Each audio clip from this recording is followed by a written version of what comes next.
warahmatullahi wabarakatuh. Okay, we would like to do a simultaneous interpreting video, and my name is Intan Krishna Julati.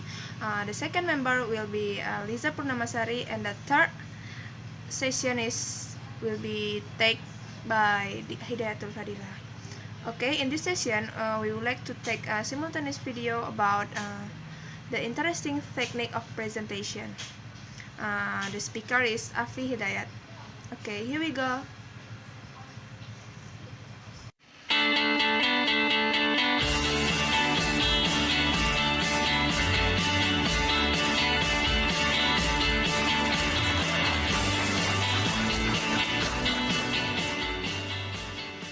Selamat malam teman-teman semua.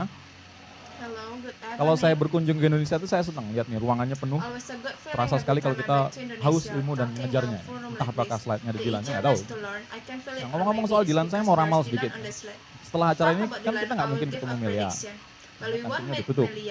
Jadi harapan saya adalah teman-teman bisa mendapatkan ide baru atau inspirasi untuk meracik presentasi dengan gaya yang agak sedikit berbeda. Dan harapannya juga bisa menyampaikannya dengan penuh semangat dan penuh percaya diri.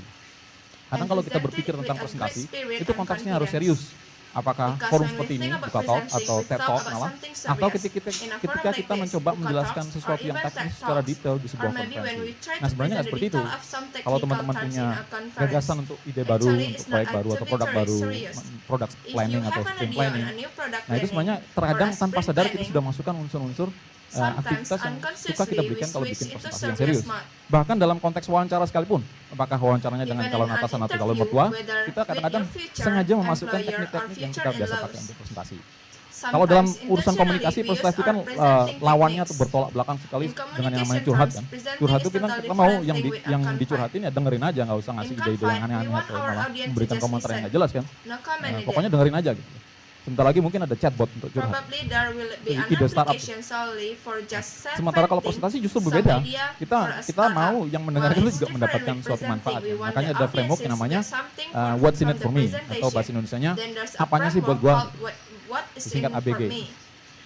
Karena ketika ada presenter, misalnya saya berdiri di depan seperti ini, pertanyaan ini ada yang di benak Anda semua kan. Kalau jawaban pertanyaan itu tidak memuaskan atau nggak ada jawabannya, ya berarti percuma dong saya udah ngoceh di sini 20 menit Anda nggak dapat apa-apa, rugi kan. Karena itu kesalahan fatal teman-teman kalau mau membuat presentasi adalah loncat ke meja, buka laptop, buka PowerPoint dan langsung mengerjakan slide-nya. Ini yang sering dilakukan. Padahal nggak seperti itu. Yang harus pertama dilakukan adalah merumuskan pernyataan ini. Setelah presentasi ini, tiap orang akan titik-titik-titik. Nah, dipikirkan matang-matang, sejam, sehari, seminggu, sebulan. Titik-titik ini mau diisi apa? Dirumuskan sampai benar-benar mantap, benar-benar serak, dituliskan di kertas, papan tulis, buku catatan, entah dimanapun lah. Sampai puas dengan pernyataan ini, kemudian baru kita memberikan materinya seperti apa.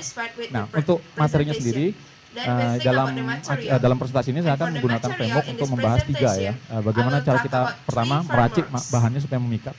Kemudian bagaimana cara penyampaiannya supaya ringkas, renyah, tapi juga penuh percaya diri. Dan terakhir, kalau semuanya sudah dikuasai, bagaimana caranya supaya kualitasnya tetap terus meningkat. Nah, kita lanjutkan topik pertama tentang bahannya. Nah, saya suka sekali dengan resep ini, resep power yang dirumuskan oleh Pak Granville Toogood di bukunya The New Articulated Executive. Power itu singkatan dari punch, one theme, window, year, terus retention. Untuk konteks bahan ini kita akan membahas window. Jadi teori si Pak Granville-nya adalah materi kita, slide kita itu adalah jendela ketika audiens itu akan mengenali cerita kita itu apa sih. Karena itu jendelanya itu memikat, menarik. Kalau enggak, orang semua akan terlena dan tertidur. Bagaimana cara membuat yang menarik? Ada berbagai macam kesalahan yang akan saya bahas. Ini kesalahan paling pertama, slide-nya penuh dengan kata-kata, penuh dengan teks. Misalnya saya mau menjelaskan tentang laser, terus seperti ini sih. Terus saya ngomong lagi kan, laser adalah sumber cahaya yang khas, berkali. Nah ini akan semua orang juga bisa baca kan, itu kesalahan pertama. Kesalahan kedua adalah, kalau misalnya saya ngoceh yang lain pun, Anda semua nggak akan perhatiin. Orang semuanya mau tergoda untuk baca ini kan. Yang harus dibayangkan adalah, kalau saya mau menerangin laser ke teman, itu apa sih kata kuncinya, dan cantumkan di slide. Seperti ini kan. Saya mau menjelaskan kalau laser itu punya karakteristik seperti ini, monokromatis, koheren. Yang ditampilkan di sini adalah jangkar atau sesuatu yang membantu audiens untuk mengingat penjelasan apa, bukan seluruh teksnya. Di mana-mana kalau kita melihat sesuatu, kita lebih tergoda daripada mendengarkannya. Contohnya seperti ini. Coba yang pernah lihat slide seperti ini, silakan tepuk tangan. Ada yang angkat tangan, ada yang tepuk tangan kan?